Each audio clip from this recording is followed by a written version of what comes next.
Pay attention.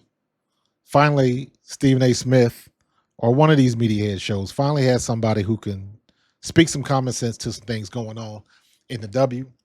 They got Candace Parker was on the show this morning on First Take. And of course, Stephen A. browbeats her with the praise and makes it sound a lot more complicated than it is, but that's the way he does things. It is what it is. But listen to Candace Parker's answer to the question. And to me, it's that simple. And it's something that I've been saying for the last couple of weeks. We'll get to that in a second. But here's Stephen A. and then listen to Candace Parker. Speak to that collective frustration that some may have been feeling and whether or not you think it's something that's being overcome as you all thrive and move forward and continue to promote and uplift this league.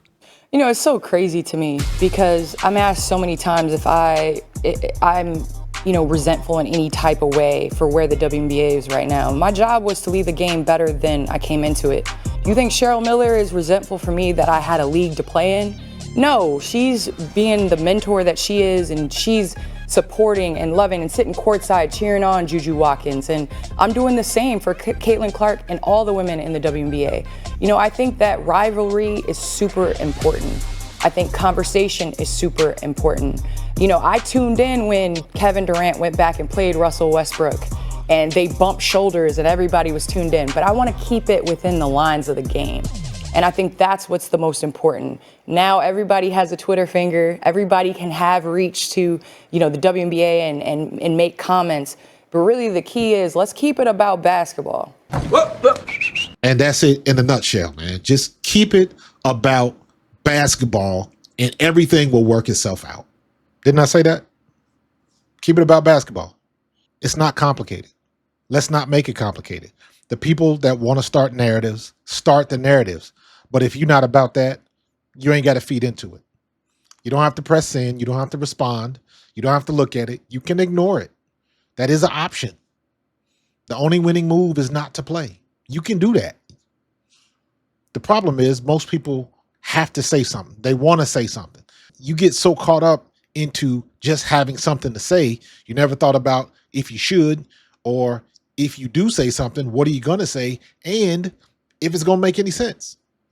Everybody just wants to get in the conversation to say that they was involved in the conversation.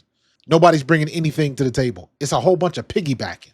You ever been in a meeting, in a big meeting, and somebody brings up a good point, and then there'll be about 3 or 4 other points that begin with to piggyback what she said, to piggyback what he said. Well, you don't need to piggyback. They just made the point. You just want to be heard. If you piggyback it, that means you're saying the same exact thing that somebody just said. And that's what a lot of this content is. They're just trying to feed into the narratives, or they're trying to start a narrative, or they're just trying to stir up the trouble because, let's be real, negativity still will bring in the clicks. And there's a lot of people capitalizing off of that. So they sticking to the formula. You got people that's running around here creating content like they a 12-year-old tattletale. There's people that's creating content that, regardless of what Caitlin Clark does, is because they don't want to give Angel Reese her props. Regardless of whatever Angel Reese does, is because not give the props to Caitlin Clark. It's always something. Just keep it about basketball. If Angel Reese gets them rebounds, she got them rebounds. If Caitlin Clark hits that logo 3, she hit that damn 3. If Caitlin Clark has too many turnovers, she turned the ball over too many daggone times. Keep it about basketball. And it'll play itself out. But everybody got to have something to say. Everybody want to feed into the narrative. And the one thing that I've discovered is that it is not my job to convince you one way or the other. Opinions are like assholes. Everybody got one. You ain't got to have mine. But at the end of the day, when they get on the court and play them games, that's how you going to find out what's what. It ain't about what you think. It ain't about whose point is better. Ain't none of that. It's going to play itself out one way or the other. And people still going to argue anyways. So when you see my videos and you see that logo at the end of all of my videos now, you'll know what I'm talking about. Keep it basketball.